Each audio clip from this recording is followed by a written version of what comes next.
प्रणाम देशवासियों। आज तारीख है 17 नवंबर। मेरा नाम है आदित्य पारीक और मैं आप सभी का स्वागत करता हूं आपके और मेरे YouTube channel daily knowledge giver पर। दोस्तों, आज की तारीख के जितने भी करंट अफेयर्स के क्वेश्चंस बनेंगे वो सारे क्वेश्चंस मैं आपके सामने लेकर हाजिर हूँ। स्पेशलिटीज़ जो है मेरी क्लास की वो ये है कि यहाँ पर आपको टॉप करंट अफेयर्स दिए जाते हैं in just few minutes. Daily upon important personalities का डिस्कशन करते हैं दोस्तों, जो कि आपका यूपीएससी जीएस सिलेबस का पार्ट भी है।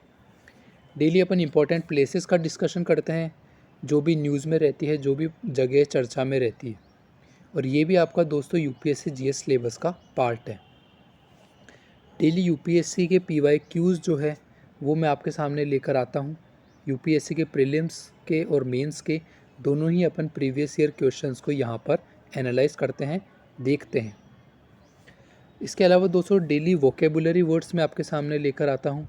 डेली वोकैब जो होते हैं, कुछ वोकैब वर्ड्स भी मैं आपके साथ डिस्कस करता हूँ, जो कि आपके वनडे एग्जामिनेशंस के अंदर हेल्पफुल रहते हैं। उसके अलावा दोस्तों डेली CSET का एक प्रैक्टिस क्वेश्चन अपन देखते हैं। क्लास मेरी बाइलिंगुअल रहती है, यानी कि यहाँ पर आपको क्वेश्चंस हिंदी और इंग्लिश दोनों ही फॉर्मेट में दिए जाएंगे। मैंने आपको बता ही दिया है कि यूपीएससी का मेंस क्वेश्चन डेली एनालाइज करते हैं, और अंत में जाते जाते अपन जितने भी वन लाइनर फैक्ट्स बन सकते हैं, वन लाइनर क्वेश्चंस बन सकते हैं, वो सारे के सारे मैं आपके साथ डिस्कस करता हूँ।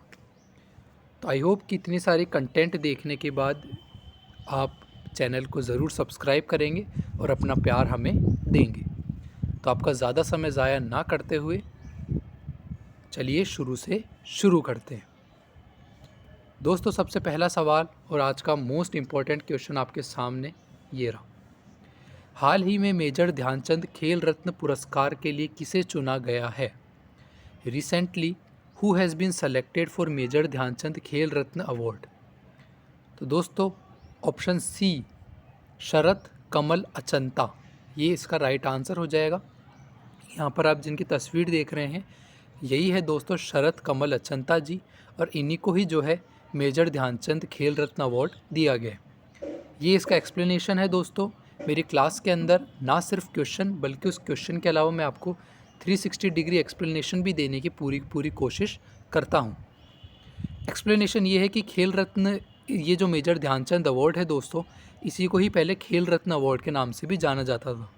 यहाँ से यूपीएससी ट्रैप क्वेश्चन बना सकता है, Khel Ratna award is different from major Dhyan Chand award, is this statement true और फॉल्स? तो ये स्टेटमेंट दोस्तों फॉल्स है, गलत है। क्यों है गलत?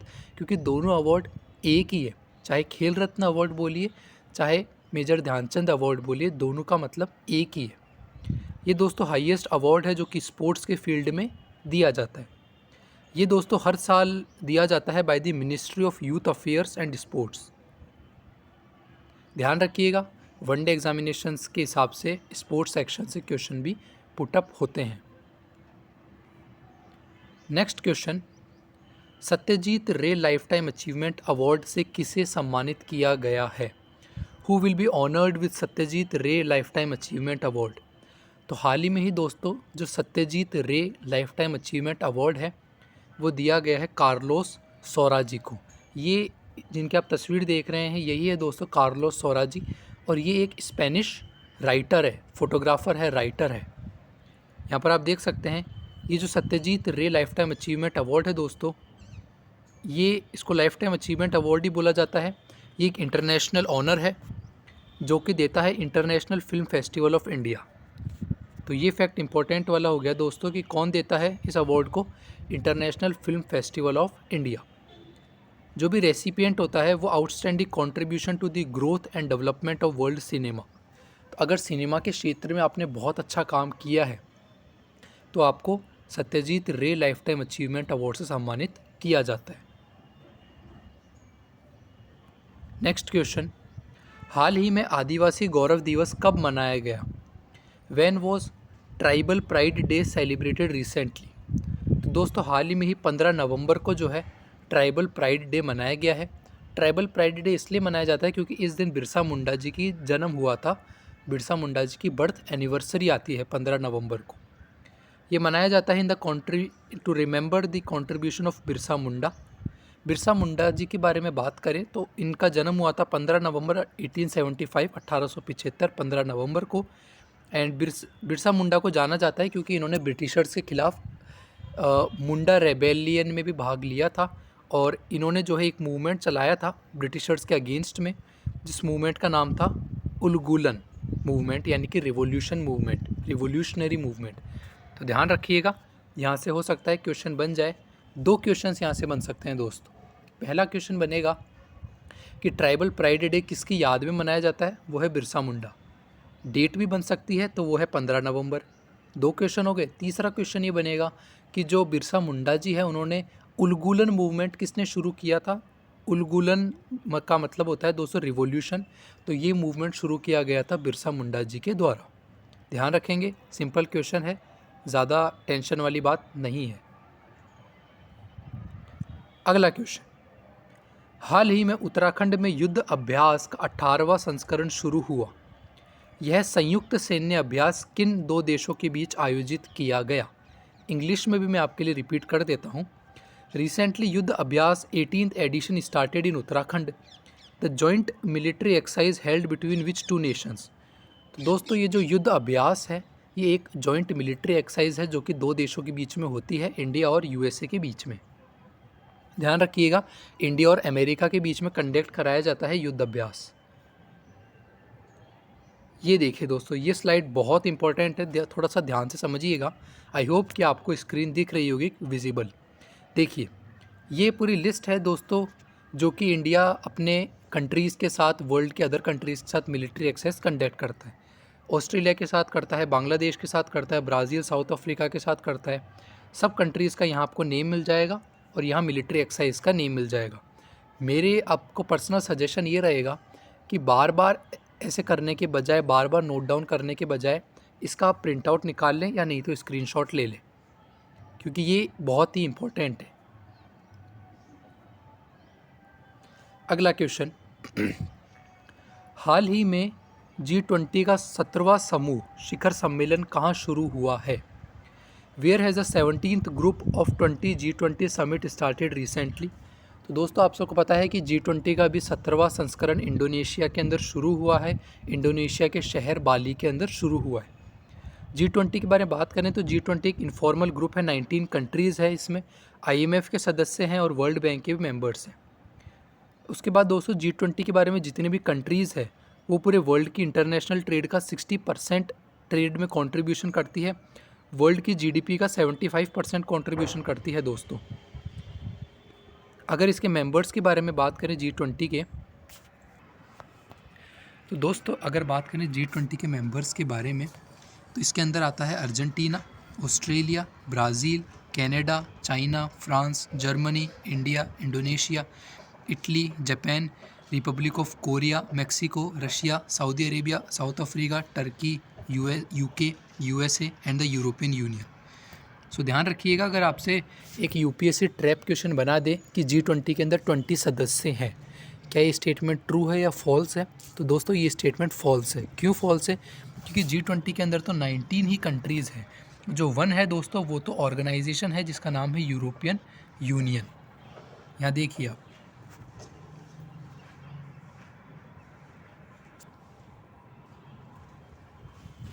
दोस्तों नेक्स्ट क्वेश्चन आपकी स्क्रीन के ऊपर, भारतीय ओलंपिक संघ IOC के एथलीट आयोग का सदस्य कौन बन गया है। Who has become a member of the athlete commission of the Indian Olympic association. तो हाल ही में ही PV सिंधु, मीराबाई चानू और गगन नारंग जी, इन तीनों को ही IOC के एथलीट कमेटी के अंदर इंक्लूड किया गया है दोस्तों। अब अगर बात करें पर्सन इन न्यूज़ के बारे में, तो आज के हमारे जो पर्सनैलिटी न्यूज़ में है दोस्तों वो है बिरसा मुंडा। यहाँ पर आप जिनकी तस्वीर देख रहे हैं यही है दोस्तों बिरसा मुंडा। बिरसा मुंडा जी को भगवान बिरसा या धरती अब्बा के भी नाम से जाना जाता है। बिरसा मुंडा जी का जन्म हुआ था 15 नवंबर को, इसीलिए अपन हर साल 15 नवंबर को जनजातीय दिवस या ट्राइबल डे सेलिब्रेट करते हैं। दोस्तों अगर बात करें तो इन्होंने, जैसा मैंने आपको पहले बताया, इन्होंने उलगुलन रिवॉल्यूशन जो रिवोल्ट था वो शुरू किया। उसके बाद इन्होंने जो है दोस्तों मुंडा रिबेलियन जो है वो भी इन्होंने शुरू किया था। सो ये बेसिकली बेसिक फैक्चुअल जानकारी थी जो कि मैंने आपको दी। उलगुलन ध्यान रखिएगा, उलगुलन का मतलब क्या होता है, रिवॉल्यूशन, ये ध्यान रखिएगा। धरती अब्बा किसको कहा जाता है, ये ध्यान रखिएगा। और मुंडा रेबेलियन किसने शुरू किया था, ये ध्यान रखिएगा दोस्तों। इनका जन्म की बात करूँ तो इनका जन्म छोटा नागपुर रीजन के अंदर हुआ था, झारखंड के अंदर।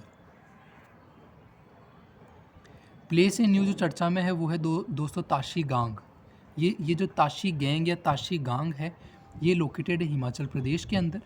और ये इसलिए चर्चा में है क्योंकि आपको मालूम है हिमाचल प्रदेश के अंदर चुनाव का माहौल है, इसलिए ही यहाँ पर भी दोस्तों वोटिंग हुई है। और ये दुनिया का सबसे ऊंचा पोलिंग बूथ है, 15,256 फीट की ऊंचाई पर दोस्तों ताशी गांग में पोलिंग स्टेशन या पोलिंग बूथ बनाया गया है, तो ये भी ध्यान रख सकते हैं आप